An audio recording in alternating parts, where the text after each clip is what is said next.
Good morning! Time check, 1:01 ng madaling araw.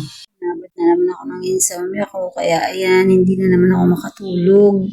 Masakit na yung mata mo dahil antok na. Tapos yung diwa mo, gising na gising. Diba? Ang hirap makatulog ng ganun.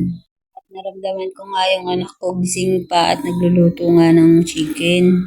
Ganyan, nagugutom daw siya. Kaya ayan, nagpaluto na nga rin ako. Sakali pag nakakain ako, makatulog na rin nga ako. Yan, habang nga nagbumukbang ako dyan, bakit pa rin siya sa camera.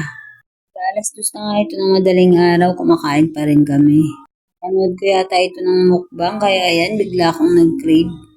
Kahit mga umusok-usok pa yung pagkain, siging subo. Diba? Mainit lang.